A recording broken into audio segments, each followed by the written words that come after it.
And next slide again. So welcome everyone. Today we are going to do a little land and labor acknowledgement, talk about how to move beyond words. We'll share a little bit about who we are at Climate Generation, give a very brief general overview of the Conference of the Parties, and then I have a series of questions to ask our wonderful and amazing delegates today. And if we have time at the end, we'll take some questions and answers. If you have a question, please use the Q&A feature that Zoom offers. And at the end, we will try to offer you some more opportunities to engage with this work. Ready? So, Climate Generation's offices are on the stolen and occupied lands of the Dakota and Anishinaabe people. We recognize the immense harm caused by centuries of genocide, cultural erasure, and injustice.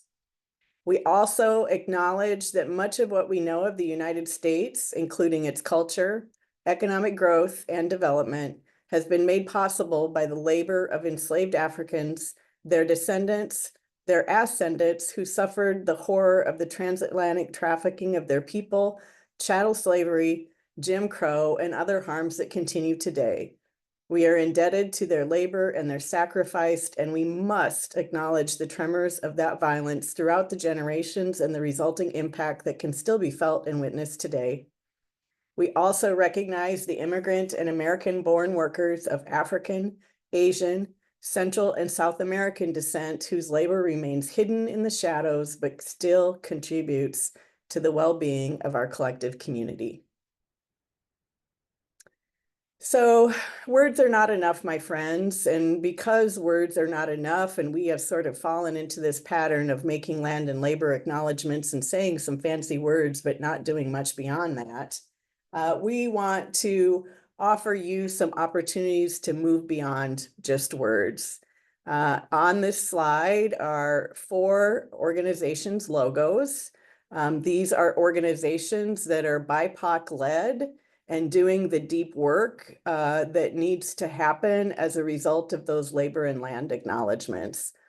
COPAL is an organization based here in Minneapolis that works with the Latinx community.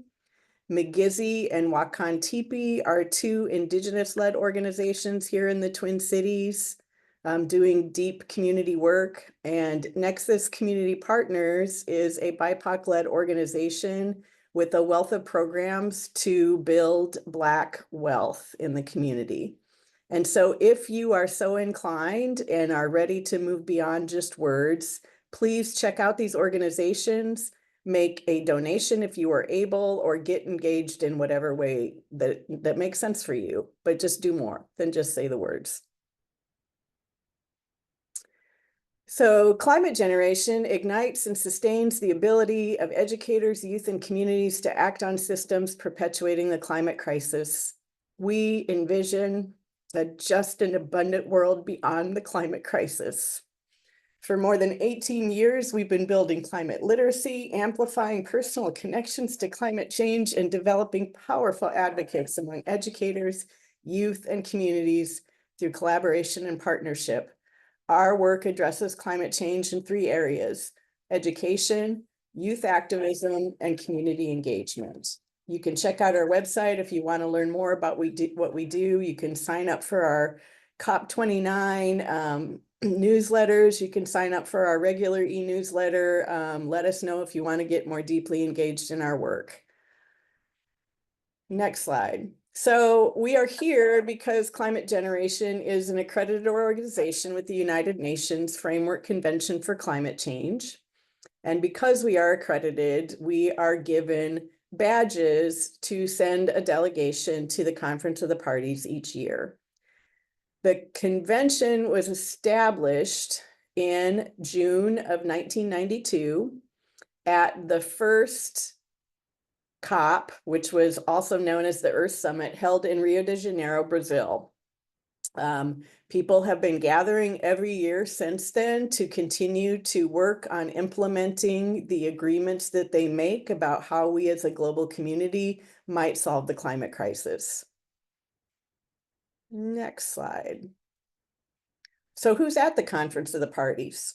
So the parties are there, and the parties are the countries that have signed the UNFCCC, that very first treaty, the Kyoto Protocol, the Doha Amendment to the Kyoto Protocol, and or the Paris Agreement.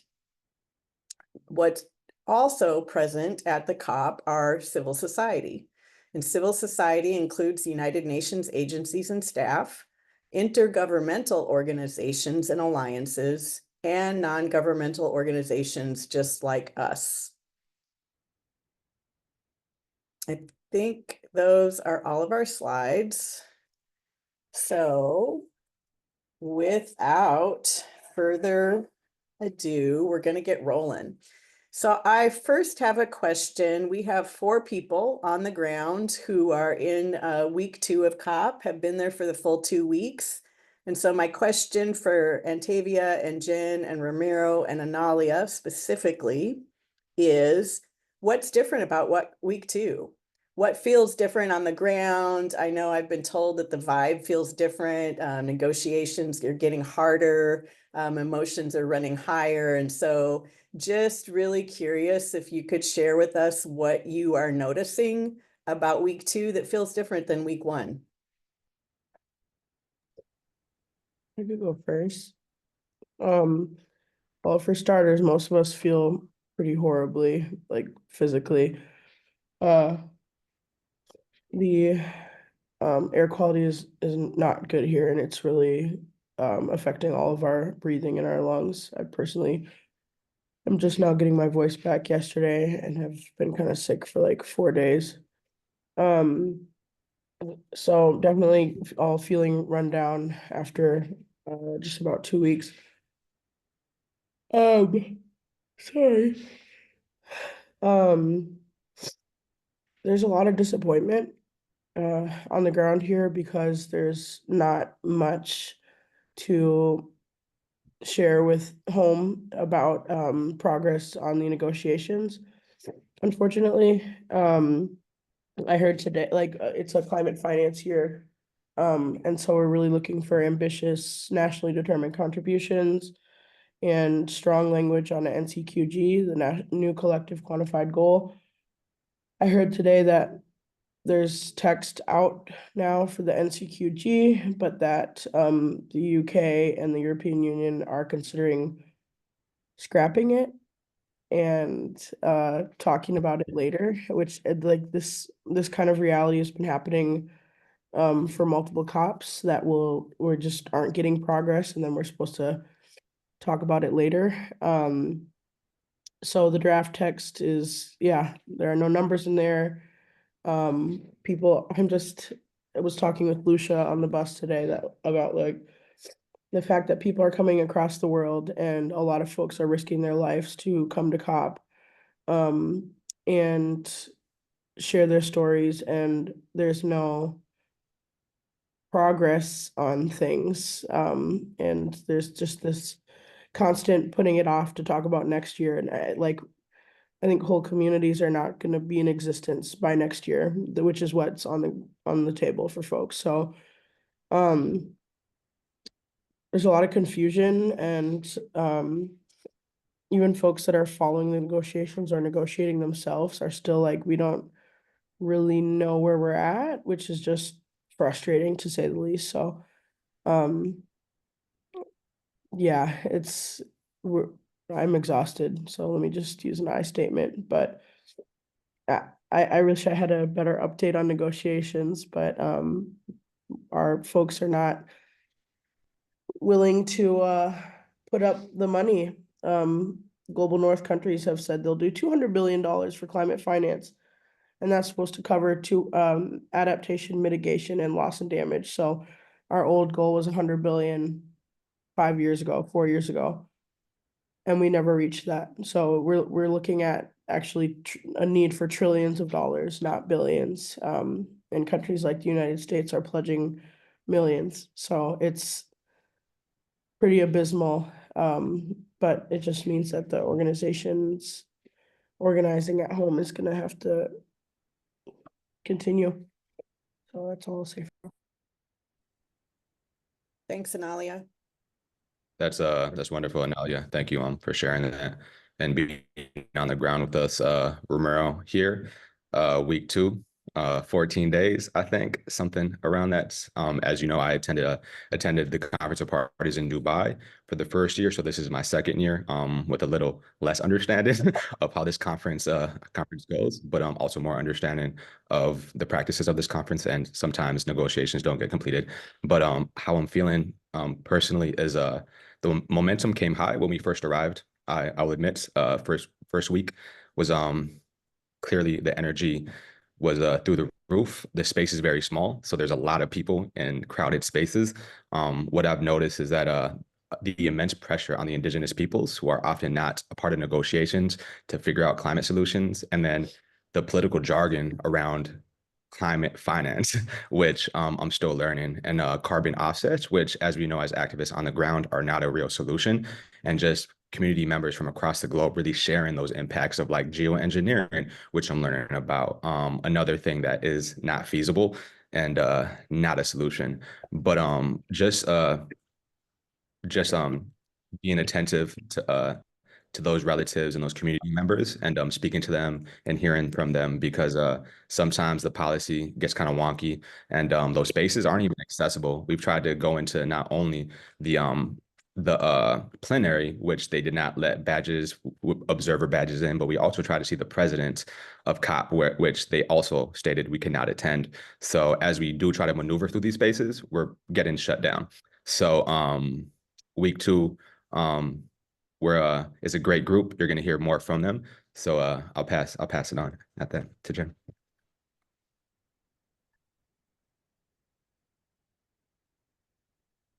Hey everyone. Really good to see y'all. I think this week I've definitely noticed a lot more frustration, honestly.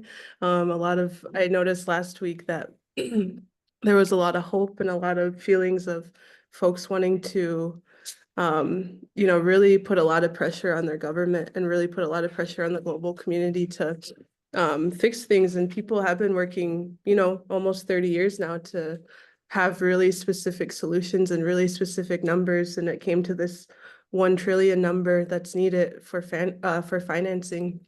And I think today, I was watching some of the press conferences, and it seems like what Analia was mentioning, that they didn't even put a number out, and so I just feel like we're going backwards a lot, and I feel like that's creating a lot of frustration, and yeah, it just makes me really disheartened for all the people that have put in so much work to like put in those numbers and put in all that effort to come here and like get nothing, essentially from all this work. And just makes me wonder what they're doing, what they're doing in these spaces. It feels like there's just a lot of standstills, and like there's a lot of people not wanting to make any promises and people not wanting to really commit to anything at all. So it's definitely I would say, yeah, a little more depressing than last week for sure. But just personally here, like the week two delegates have been amazing to get to know. And we had the transition from week one to week two, and it's just been incredible to get to know these people. And I know that good work is being done back home, so that's at least a little enlightening. And also just personally on the ground here as well, I would say last week there was like a lot less presence of like traffic, like physical traffic in the streets. And like just yesterday it took us like almost 2 hours just to get to the stadium. And where I know Lucia could probably talk about it more, but I think her grandpa sent in her article about how a lot of the houseless community, a lot of like the traffic was lessened because the government made that happen. And they asked people, like 2/3 of the workforce, to work from home.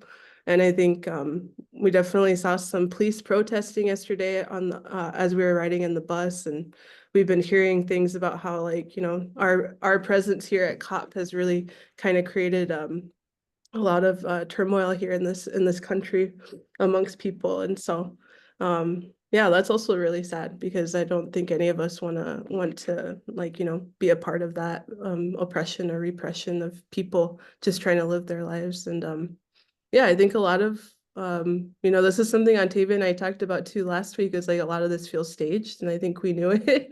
And I think this week's just kind of confirmed that, you know, it's unfortunate that, you know, the UN, who so often like tries to display that they're all about human rights and international rights, like, you know, really on the ground is like it's not real, you know, so that's disappointing for sure. But yeah, those are really the differences between week 1 and week 2 that I've noticed, but I'll pass it to Ontavia. Bonjour, this is Ontavia Paredes-Folio from McGizzy. Yeah, I guess first, I think that it's really important to acknowledge that a lot of people in this cohort right now are having, you know, congestion issues and not feeling very good, and their immune system's kind of lagging. And I just want to acknowledge that what was already said, you know, that people have been traveling across the world, putting their health and their bodies at risk to do something that they think is meaningful, right? To observe these important decisions being made. And I think that it's quite telling that I was talking to some other scientists earlier this week, and there's actually a methane plume occurring right now, right above Baku, as a direct result of the oil industry and gas production here. And so we're feeling the physical ramifications of that whole process right now, right?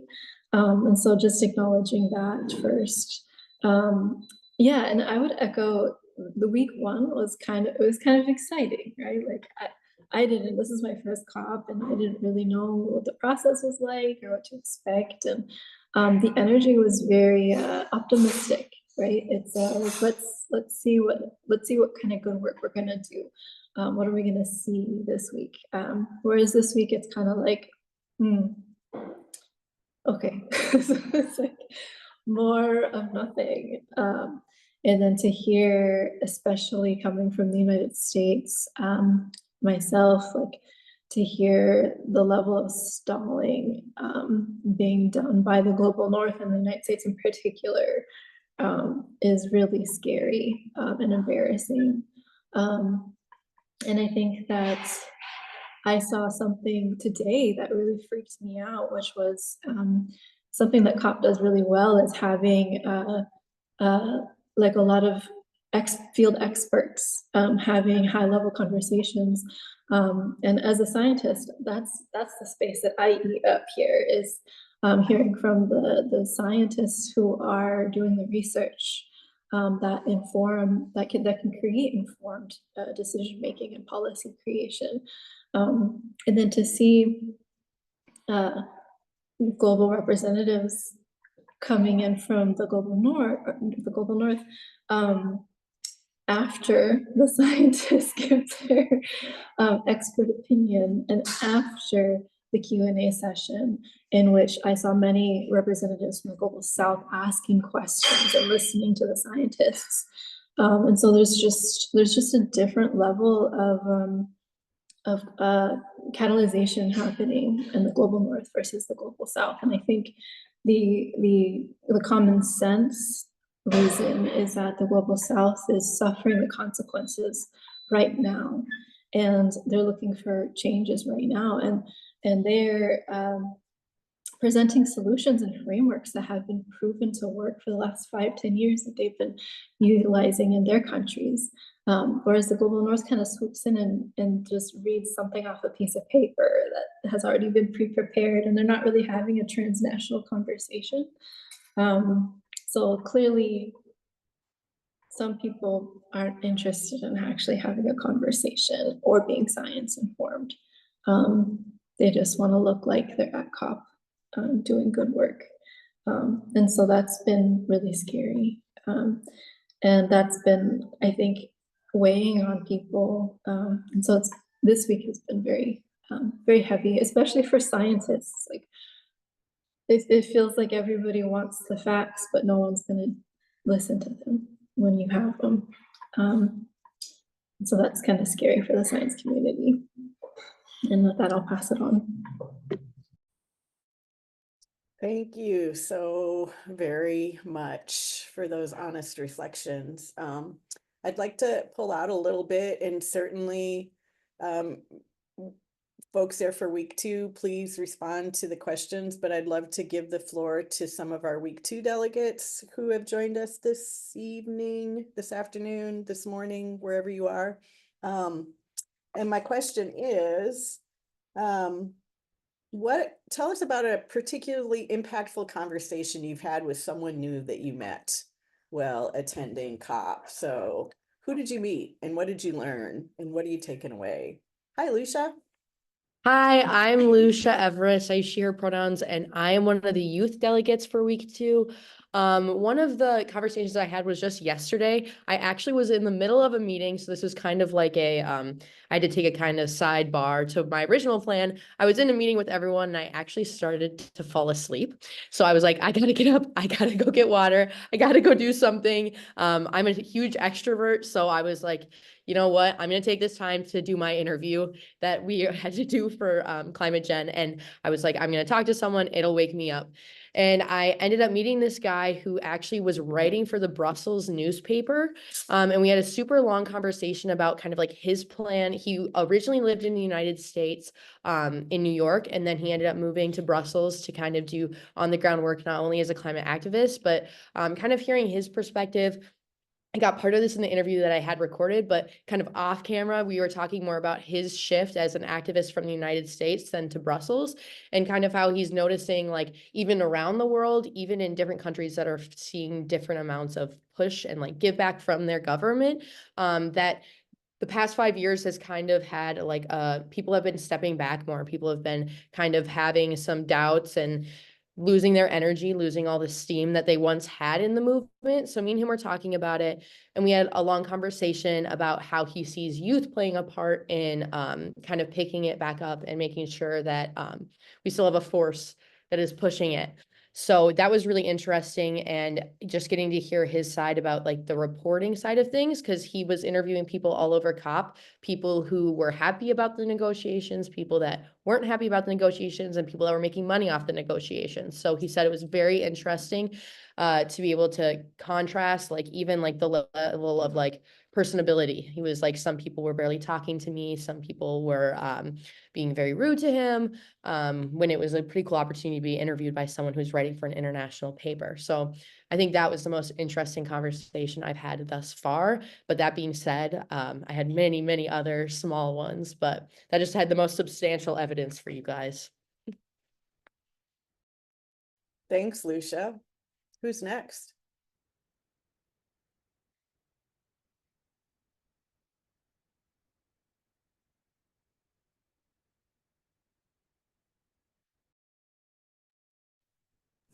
All right, cool. Hey, y'all. My name is Nick Cleese, and this is going to sound like a cop-out answer, but it's true. I've had wonderful, brilliant conversations with all the folks here this week. And as an introvert, I admire folks who are extroverted, but I have really appreciated and been grateful to getting, like, yeah, just having really nuanced, complex conversations with all these folks here, and that in itself has helped me understand more about what I want to do when I get back, and how I can hopefully collaborate with these folks going forward. Okay, I'm gonna pass it to Melody. Hello, everyone. Melody Arteaga here.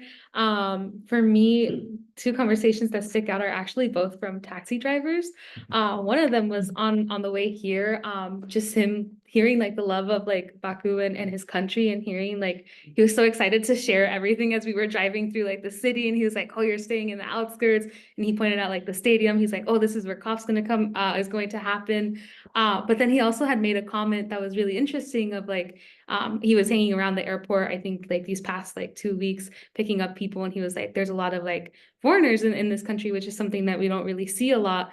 And that kind of relates to other conversation that I had with another taxi driver of like also him expressing how much he loves the city and like all the great things. He's like, y'all have to try the meat here, the fish here. It's incredible. Like, y'all have to try that. But then he had also mentioned like, oh yeah, this is what Baku is like. And then he's like, but there's not really like that many like foreigners again, and kind of made that comment. And it just made me think of like, just like COP and us being here and the impact that that is having on the city. And it kind of relates back to, I think I really resonate with what Antavia was saying of like how some things seemed very staged. Like we haven't seen a lot of like trash in like the main like part of the city. We haven't seen a lot of like unhoused folks. And it just like makes you wonder of like, what is the infrastructure really like here? And what does that look like when there aren't that many foreigners in the city? Yeah. Anyone else here to go? I was just gonna add on to the comment about like the stagedness. I had a very specific example that was shocking to me. Me and Ramiro were walking down the street in Old Town, and I did this double take. I was like, that's not a real building. That's a poster of a building put over plywood. So it's actually like areas that they don't want you to see. They have physically put up plywood and then put up posters of drawn people walking through. And I don't know if it was just because I was tired, but I'd walked by it like 4 times and I was pretty convinced it was a real building. Like until we were walking slower and I was like eating something, I was like, I'm pretty sure that that's not a real building. Ramiro said something and I was like, oh, he's trolling me. Like he's kidding. Like, and it was a drawn on building over an area that they didn't want us to see with just a little hole for the cats to come in and out of.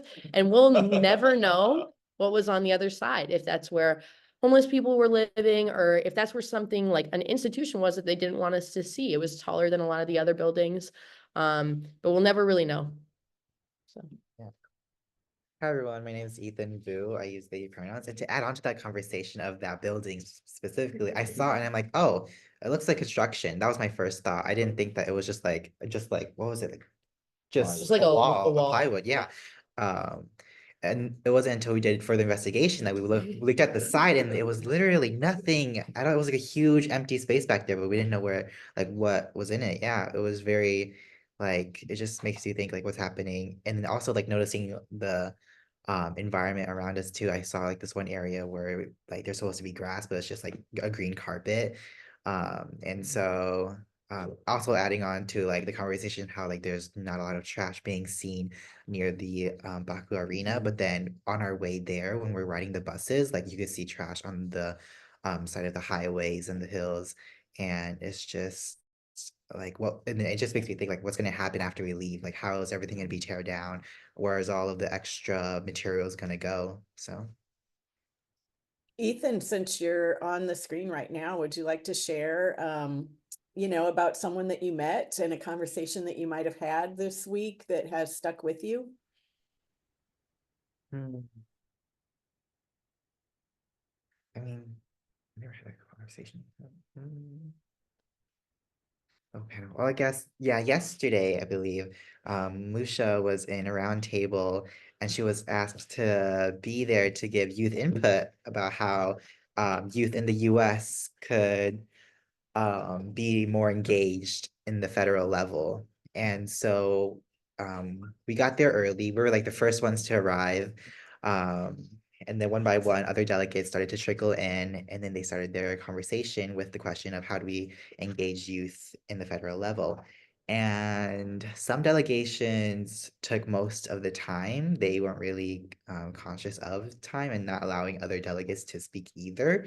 It wasn't until halfway when I asked the moderator, Noah, I can't really remember the full acronym. Can someone help me with that? National Ocean Atmosphere Administration. Yeah, that. And I asked him like, oh, how much time do we have left? And this was me assuming like, oh, this meeting is going to be 2 hours since these delegates took so much time. And then they're like, oh, we have 10 minutes. And I'm like, whoa, 10 minutes. And yet this delegate didn't get to speak. This delegate didn't speak. And most importantly, Lucia didn't get to speak. And so I was just like shocked.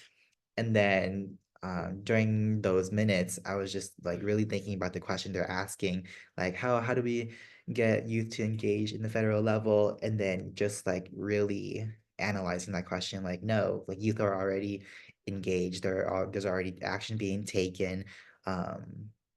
I've seen it in the Yeah network and Yeah leaders that they are youth who are doing and putting the work out there, helping the community. And the question really is like, how can we create a platform to uplift these voices and to make them have like a seat at the table? And that's a huge conversation too that's been happening. Like, how do we get these people a seat at the table? How do we make them part of the process? And it's really like, and then the answer that the other delegates gave, the delegates that took most of the time, they're saying like, oh, we looked at this country and they're doing this, we looked at this country and they're doing this. And I was really disappointed in their questions like, what about your personal experiences? I was really looking forward to learning about what they've done and what has worked for them, not about what they like know about other countries. And so in the last 2 minutes, I like rose my hand and I spoke about the work that's happening in Minnesota. Like, hey, let's not look at other countries. Let's look at the US. Let's look at what we're doing in Minnesota, about the work we're doing at Yeah and the collaboration with NYC and my former role as an NYC member. And that NYC is a recognized youth body, like that represents youth in the state of Minnesota. Like, let's have something similar to that in the federal level. So You killed it. You killed it. You're really good. thank you, Tony. Yeah. Thank you, Ethan. It's good to see you feeling a little bit better. Ramiro, did you meet anybody lovely this week? Did you have a good conversation? Met a lot of lovely people, especially the ones in this room, you know, really appreciate each other.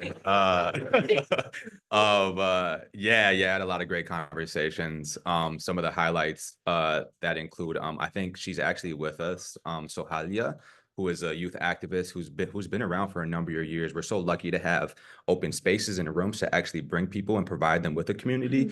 And what Sohalia has brought to this group is amazing. She went to the Egyptian COP, and this is her second one. She's a student at Stanford, started her own organization, but is clearly on the ground and is an activist and is acting upon what her beliefs are. So having that addition to our group with the already amazing people on the screen has been given us momentum within our own community to sustain us with all of these obstacles that we're facing at the conference of parties. And I'll keep it short because y'all been hearing from me for 2 weeks. So Keep passing it. I'm interested to hear if anybody else has met someone new this week Do you that wanna, gave them inspiration. so Hayla is right next to me, actually. Put her on. Oh my gosh. Oh, hi. How are you guys? We're good. Good to see your face. I know, so good to see you too, Susan. Well, the question, you can answer the same question I posed to all the delegates. Is there someone you've encountered this week that has really impressed you or had an impact on the way you think about climate justice and global politics? Yes, I mean, aside from everyone, like Romeo said, that's with the delegation, it's been amazing. I think to be like in the same space as everyone, it was a little bit different from the COP27 in Egypt because the delegation then was a little bit just divided in terms of like where they were staying. So it's been really nice just coming home and like reflecting on how the day was, especially with everyone here. And I think everyone actually in this space has very different interests, which is super cool because everyone's following different things. But actually, oh no, it's okay. But actually, I just came back from like this climate justice like delegation meeting, and it's essentially like frontline community members from around the world. And I think 2 of them were from Oceania. I'm forgetting the island name, but everyone was just talking about how it's actually really hard for them to have like spaces to talk about the work that they do because COP is very much like if you have the time to plan your events, you're gonna have time to talk and like have the space to like talk about what you do. But if you're on the ground, you don't really have time like a year in advance to plan out your COP events and your speaking side events. So we were just talking about that we kind of have to like figure out a balance of ensuring that frontline people are speaking, but at the same time, it's not taking that time away from like from what they do on the ground to just like get themselves on the stage. But yeah, it's definitely interesting to see that the same people that were highlighted in COP27, like the frontline activists or like youth activists, are definitely the same voices that we're seeing this COP around. So hopefully we'll see some diversity next COP. Thank you. Anybody else want to share a conversation that they've had or a person they've met this week? I can share. I was on one of the COP29 shuttle buses yesterday, and I met this fascinating woman from Nairobi, Kenya, and she's a journalist, and she's been covering COP for a number of years. And so we were just talking about, I was curious about the differences that she's noticed between different COPs in the past and this one, since I only have this one as a referential point. And so anyway, but then I was asking her about her, like what brought her to write about climate change. And we talked a little bit about one of my favorite writers, Wangari Maathai. She's an ecofeminist from Nairobi. And she's also, she kind of catalyzed education access for women. But anyway, but one thing she told me about were these horrible stories of animals like lions and hyenas coming into communities and eating like pets and animals, and attacking small children, and even like attacking people who have like been committed to protecting those animal species, and how that's been like a direct result of climate change in that area, because their natural habitat, their natural food systems are being compromised right now. And so I think there's been a lot of conversation about the future of the climate situation, the future of the climate crisis. And so talking to her was a good reminder of the climate crisis that people are experiencing right now all around the world, and the impacts that they're already seeing. And that includes like real bodily harm, potentially. And so that was interesting, especially just because I didn't know that. So I learned something new from her. Thanks for sharing. That's remarkable.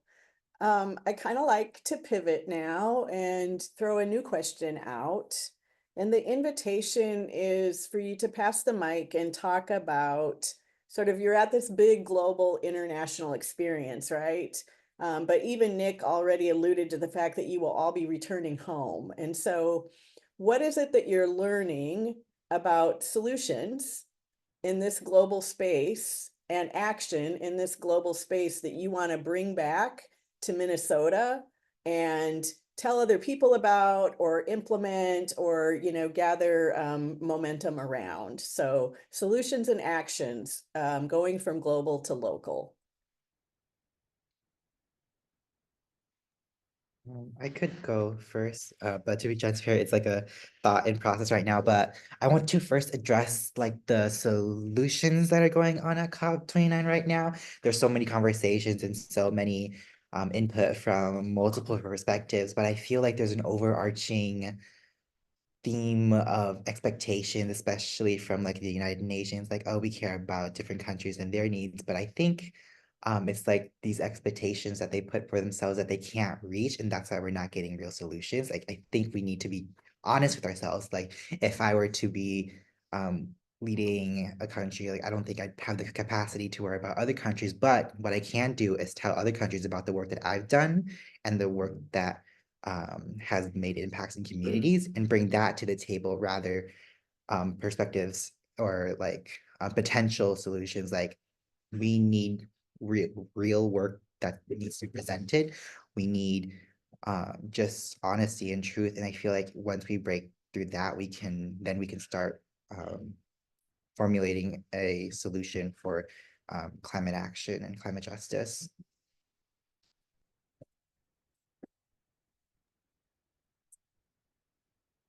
Ethan, do you mind if I talk about your chemistry class again? Oh. Okay. So this is a very specific thing I'm thinking about on a very local level.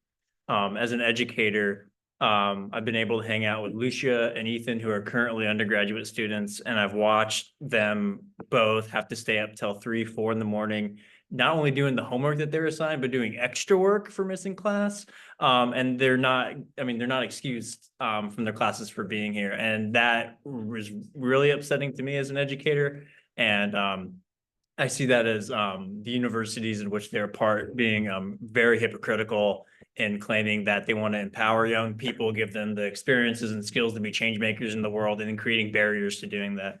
I'm going to be writing some emails and having some meetings when I get back to Minneapolis. I love that, Nick. Oh yeah, sorry. To add on to my prior input, like answering the questions, like how can we like do like global to local? I really feel like it's really how can we provide solutions like local to global? Because I feel like the solutions we're having locally are working and are making change, and that's not happening in the global scale. So That is so real. I think this is my first COP and I didn't really know what to expect, but I was super excited to hear like what are the solutions that are happening globally? Like, can we listen into the negotiations? Like, what are people talking about? And quite frankly, I've been a little bit disappointed with what we've been hearing. But it's kind of made me fired up. And to Ethan's point, I'm like, wow, we're doing such incredible work already in Minnesota. And it's even making me think like, how can we continue to be doing that incredible work? How can we collaborate? And even meeting our fellow delegates and hearing about all the amazing work that they do. I'm like, oh my God, I want to go back. I want to like connect even further. I want to do things together. And I think what Ethan said is so real. Like we should be bringing like the work that we're doing locally on a global scale and actually be coming up with true solutions. Pass the mic to Lucia. I also just wanted to add on to that a little bit. So this whole like idea of people who are trying to go from global to local, I'm seeing a real disconnect between their like ability to like connect with other delegates and other people around them. It's kind of turning into like what I like to call follower wars, like how many followers can you get and how many people can like you get on your side versus like actually getting to know the people. But in that sense, it's still super important for us to be here because I think a lot of people are feeling that. And I've been able to talk to a lot of other delegates who are feeling the same way. And I think it's super important for us to maintain our presence and to like stand our ground here as well, because I feel like if we didn't have like, I feel like they would be perfectly fine with people who are doing on the ground work not coming at all. And I think it would honestly be easier for them. But the right thing is never easy. And I think it's really, really important that we continue to share our local work. And it's like very emotionally taxing and stuff like that. But like, I'm probably gonna sleep for 3 days after this, but it was definitely worth it to be able to meet people and like be able to tell them that around the world, like we do care for each other and we do care about the work that they are doing, no matter what the leaders are saying.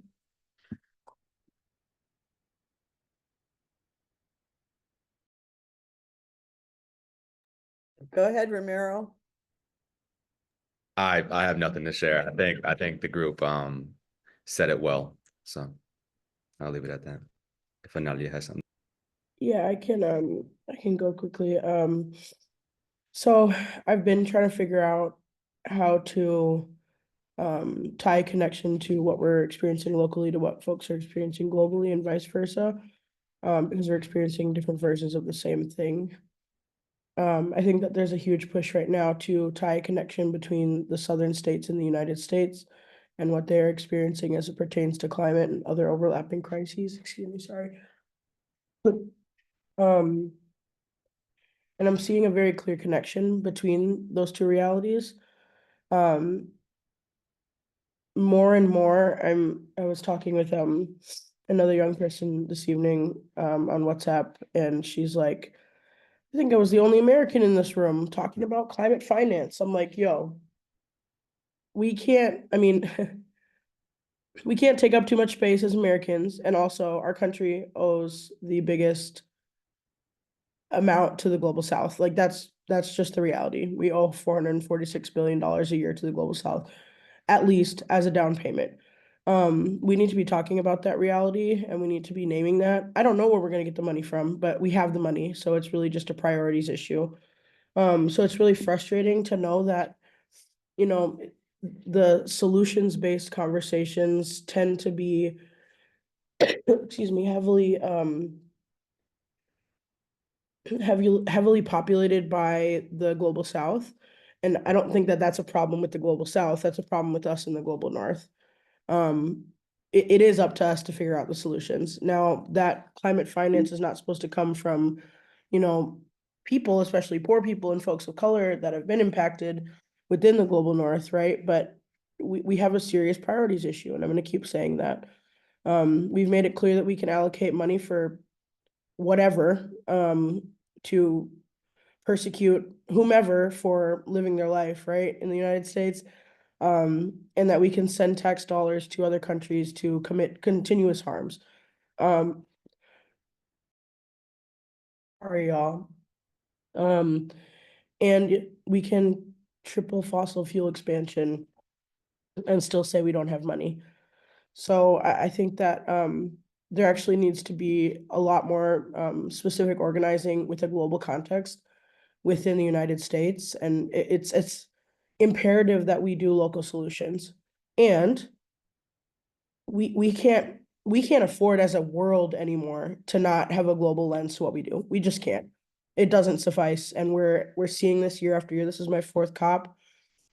We're seeing this year after year that the global South is being asked to come up with their own money to fix the problems that our country is like leading on. So we're positing ourselves and positioning, you know, our rhetoric to say that we're leading in climate as a country. And I'm just speaking facts about the United States. It's not good enough for us to just participate. We have to lead that. And I don't mean like we position ourselves as the main character. And, you know, we're not taking that responsibility. So I think like as far as my own organizing, you know, I've been doing kind of like global climate justice organizing for the last 2 years. That's the conversation that I'm having within the United States. Again, it's not good enough for us to only focus on global or local anymore. It's not. We don't have time, and our relatives in the global South have been telling us that. So I heard somebody say in a panel the other day, it's like, we're showing up to figure out the solutions. We shouldn't be having to figure out the solutions. And it's not like an equal give and take here, because it hasn't been equal. So I think I've been understanding a lot more of the concept of CBDR, so common but differentiated responsibility. We all have a responsibility, but some of us have a little bit more of a role to play. And I think what it's come down to, as far as like my own organizing and folks within the US, it's come down to the reality that like we're gonna have to figure out how to move some other resources in a different way. Because now with our new administration, we're not gonna see that climate finance because they don't think climate change is real. So I think that we have to not be hard on ourselves as organizers in the US, but we have to keep it real, y'all. We can't just focus on what's right in front of us anymore. That's not going to suffice if we have any hope. Like, we're not even talking about keeping below 1.5 degrees global annual temperature increase anymore. We're looking at 2.5 degrees. And it's my understanding that at 1.5 degrees, 60% of life on Earth can't live on Earth. So if we've just way shot past that goal, like, we've got to change up the way that we're organizing. So I'll stop ranting. Don't ever stop ranting, Analia. Thank you very much for that. I read yesterday, just for some context, what Analia says about it isn't that we don't have the money, it's that our priorities are messed up. I read yesterday that the fossil fuel industry on a global scale is subsidized by the annual amount of $7 trillion. But we can't seem to come up with the 1.3 trillion that the global South is asking for. So that's super important that we continue to remember that what we do here affects people on the other side of the world, for sure. We have about 10 minutes left. And so I want to again invite the audience to chime in with any questions you have or comments. In the meantime, Ontavia, did I see you were looking to come off mic? Did you want to respond to that question? Yeah, I can respond. As an educator in the science space, you know, I think I'm always going to be very like science forward. But I will say I really enjoyed considering trying to create science forward curriculum for the people that I work with. That's maybe a little more holistic a little bit, because I think that something that I really enjoyed was learning about the need for different fields to become climate informed. And so in my space, it's like if you want to support climate mitigation efforts, you become a chemist or a researcher or a biologist or a conservation scientist or environmentalist or something like that. And while I love that space, I think it's also important to think about, like what does equity look like in law degrees? Are we making sure that people entering law school have an understanding of environmental law and climate change law specifically?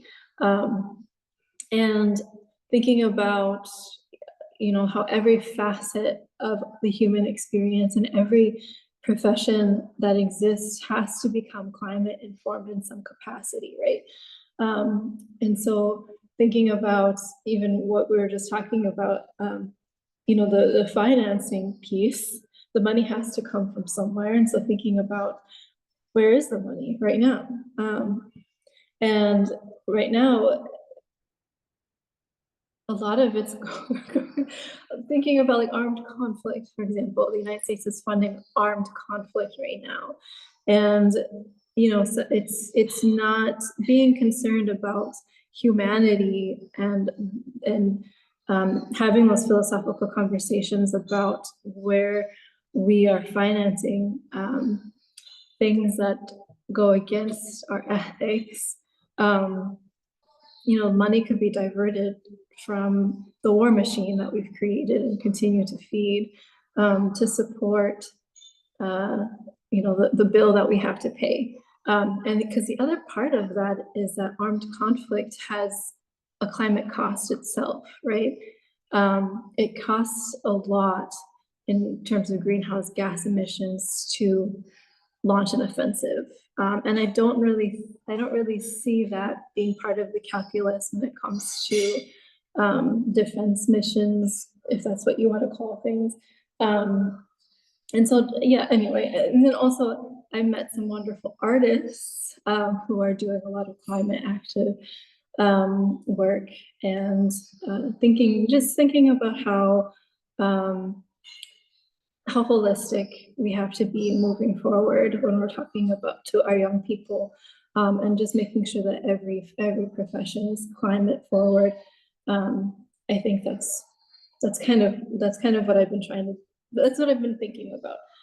And then also agreeing with what Ethan was saying too, like so wholeheartedly, that a lot of the people who are doing the boots on the ground work are talking and collaborating and learning from each other and are solving problems.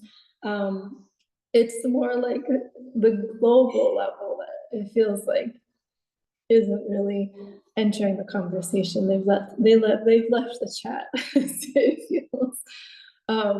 Yeah, so that's all I'll say on that.